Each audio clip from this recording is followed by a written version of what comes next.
नमस्कार साथियों, आप सबका पुनः स्वागत है श्रद्धा एस्ट्रो ज्योतिष में।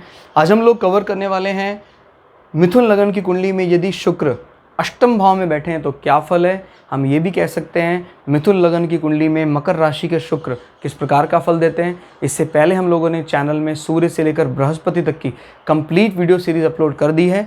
कोई भी व्यक्ति भृगु सरल पद्धति को आधार बनाकर ज्योतिष को सीखना चाहता है, हमारे चैनल को सब्सक्राइब कर सकता है। हम जल्दी ही सूर्य से लेकर राहु केतु तक 9 के 9 ग्रहों का 12 अलग अलग लग्न की 12 अलग अलग राशियों फल को अपलोड करने वाले हैं। इस अपलोडेशन को टाइमली पाने के लिए बेल आइकन दबाएं ताकि आपको सारा अपलोडेशन टाइमली मिल सके। मेरा नाम है सनत कुमार वाजपेयी। 15 सालों का अनुभव है मुझे साइंस एंड एस्ट्रोलॉजी में। हमारे बारे में और अधिक जानकारी के लिए सिंपली गूगल करें, सनत वाजपेयी लिखें, आपको हमारे बारे में कंप्लीट इन्फॉर्मेशन मिल जाएगी। तो आइए शुरुआत करते हैं आज की क्लास का। प्रथम भाव लग्न, यहाँ से गिनते हैं एंटी क्लॉकवाइज तो ये आता है अष्टम भाव, 8वां भाव। फिलहाल यहाँ पड़ रही है मकर राशि जहाँ शुक्र बैठे हैं। अष्टम भाव दोस्तों क्या बताता है? अष्टम भाव हमारे जीवन में आयु भाव कहा जाता है। क्लियर हो गया? मृत्यु भाव भी कई लोग उसको बोल देते हैं। आयु ज़्यादा बड़ी होगी कि नहीं होगी, मृत्यु के कारण क्या हो सकते हैं, वो सब इससे पता लगता है। अष्टम भाव से हम जीवन में छुपे हुए हम दूसरों को जो नहीं बताना चाहते हैं वो अष्टम भाव से पता लगता है। जैसे किसी का अष्टम भाव कमज़ोर है तो आदमी के जीवन में कई ऐसे राज जो उसके अपयश को बढ़ा सकते हैं वो अष्टम भाव से पता लग जाता है। और दूसरे व्यक्ति उसके बारे में कोई चुगली करते हैं, उसके साथ रहने वाले, वो 12वें भाव से पता लगता है।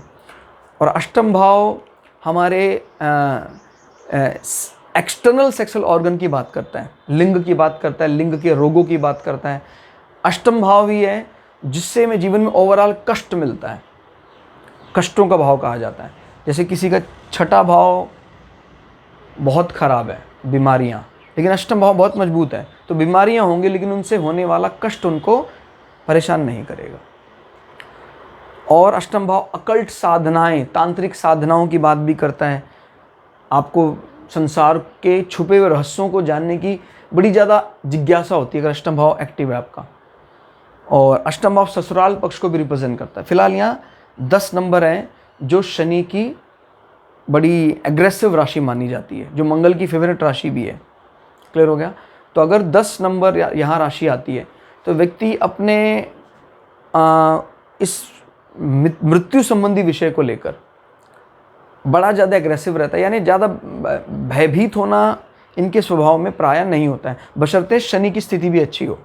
अगर शनि खराब हो जाता तो फिर वो आदमी इन विषयों को लेकर थोड़ा सा भयभीत भी होने लग जाता है। क्लियर हो गया? हालांकि इसीलिए इनको कहा जाता है भाई यहाँ पर मेलेफिक नंबर अगर हो जाते हैं तो मेलेफिक नंबर उनसे अच्छे से डट के मुकाबला करते हैं। मृत्यु जैसे विषयों को लेकर ये ज़्यादा भयभीत होने वाले प्रायः नहीं होते हैं। शुक्र का यहाँ बैठना कितना कारगर है वो हम यहाँ से अंदाज़ा लगाते हैं। शुक्र इस लग्न का एक शुभ ग्रह था, क्योंकि पंचम भाव का स्वामी हमेशा शुभ माना जाता है। और जब शुभ ग्रह कुंडली के सबसे ज़्यादा शुभ भाव में बैठ जाता है तो वो उसके शुभता में कमी ले आता है। तो अभी मिथुन लग्न के लिए जो शुक्र शुभ ग्रह थे वो कुंडली के सबसे ज़्यादा शुभ भाव में चले गए। तो ये बताता है कि कहीं ना कहीं आपके शुक्र से संबंधित विषयों में तो कमी आएगी ही आएगी। ये जिन भावों के स्वामी हैं उनको भी कमज़ोर करेंगे। क्लियर? लेकिन इसमें एक प्रकार का सपोर्ट आता कहाँ से दिख रहा है? शनि की, क्योंकि मकर राशि है तो मकर का जो सेकंड फेज है वो जल में रहने वाला जीव दिखाई देता है। पहला फेज तो अग्रेसिव है, क्रोध करने वाला, लेकिन सेकंड फेज अच्छा है तो बाद के परिणाम सुखमय हो सकते हैं। तो ये, और वैसे भी कार्य क्षेत्र में लगे रहने वाला व्यक्ति बहुत ज़्यादा, कर्म क्षेत्र में जो कालपुरुष की कुंडली में 10वां भाव है, शुक्र को वैसा रवैया थोड़ा कम ही भाता है। ठीक है, शुक्र तो मुख्य रूप से कुटुंब, माँ पत्नी के प्रेम के लिए बने हैं। उनका मुख्य रूप से कारकत्व, वर्क प्रोफाइल ज़्यादा बहुत अच्छा सुटेबल नहीं लगते हैं यहाँ पर बैठकर 10वें भाव में। तो वो 10वें भाव कालपुरुष की कुंडली में उसकी भी एक प्री इमेज लेकर चलता है। तो उस हिसाब से भी देखें तो शुक्र को बहुत ज़्यादा सुटेबल जगह तो नहीं माना जा सकता है। अब हम देखते हैं भी आपका एजुकेशन का स्वामी अष्टम भाव में बैठा है तो कहीं ना कहीं एजुकेशन में शुक्र रोल प्ले कर रहे हैं। और किस प्रकार की एजुकेशन वो है, कहीं कोई इस प्रकार के हाइडिंग मैटर है, रिसर्च, कोई कोई मतलब शुक्र तो आपको पता है एक प्रकार की फैशन इंडस्ट्री, फिल्म इंडस्ट्री, और क्योंकि ये आपके मैरिटल या कह सकते हैं आपके अंतरंग संबंधों की बात भी करता है, तो इस प्रकार के विषयों में भी संबंध, कोई पढ़ाई, बायोलॉजी की कोई इस प्रकार की ब्रांच, क्लियर हो गया, वो भी यहाँ दिखाई देती है। इंटरनल सेक्सुअल ऑर्गन से रिलेटेड कोई स्टडी, उनकी क्योर के बारे में कोई विज्ञान, इस प्रकार की बात यहाँ दिखाई देती है। क्लियर? उससे बहुत ज़्यादा फायदा मिल सकता है क्या? बहुत ज़्यादा फायदा तो हमें नहीं दिखाई दे रहा है, कारण शुक्र पहले अटेम्प्ट में हमेशा ही यहाँ पर दुख पाएंगे। एक तो पंचम भाव का स्वामी यहाँ बैठा हुआ है, दूसरा मकर राशि का जो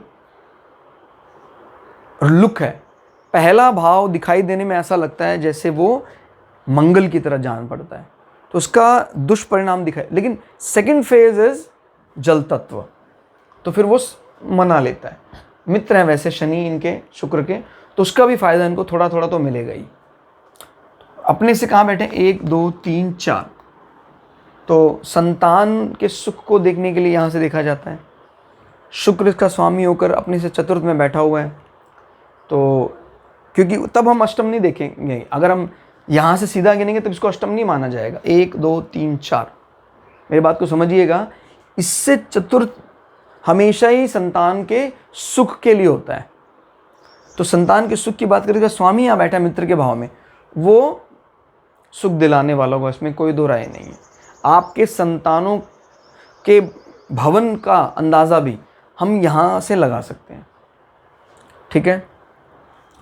और आपकी पढ़ाई के समय आपको कोई इस प्रकार का कष्ट, बीमारी, रोग परेशान कर सकता है। क्लियर हो गया? शुक्र, खासकर जब शुक्र की महादशा अंतर्दशा लगेगी, उस समय आपकी पढ़ाई में कोई ना कोई व्यवधान, रोड़ा आ सकते हैं। 12वें भाव का स्वामी जब आपके अष्टम भाव में बैठा है, क्लियर हो गया, 12वें भाव का स्वामी अष्टम भाव में बैठा है, तो ये बात बताता है कि भाई कहीं ना कहीं आप फॉरेन लैंड से कुछ फ़ायदा ज़रूर बनाएंगे। क्लियर हो गया? फॉरेन लैंड से, कि इसका स्वामी यहाँ आके बैठा है, आपको गुप्त धन, अचानक धन का फ़ायदा। और आप ध्यान से देखें तो इसमें एक ऐसा राजयोग एक्टिव हो रहा है जो उसके भाव को और बल दे रहा है, भाई जैसे 6 8 12, तो इसका स्वामी यहाँ बैठा है जो एक विपरीत राजयोग बना रहा है, यानी इससे संबंधित जब भी कोई मैटर आएगा आपको फायदा ही देकर जाएगा। क्लियर होगा? तो ये बात जरूर देखनी हर बार। इस कारण से ना अब शुक्र को एक अतिरिक्त एडवांटेज भी देना है। अष्टम भाव का दोष तो लगेगा इसमें कोई दो राय नहीं है। मेरी बात को समझिएगा, विपरीत राजयोग भी सब एक जैसे होते हैं नहीं है। विपरीत राजयोग में कई परम बलशाली विपरीत राजयोग, जैसे देखो राजयोग एक महाराजयोग, ऐसे विपरीत राजयोग में भी होता है कि भाई अगर शुक्र इसी लॉबी का प्लैनेट होता, भाई जैसे 3 6 8 12 का, फिर यहाँ इन्वॉल्व होता तो उसको दोष ना लगता।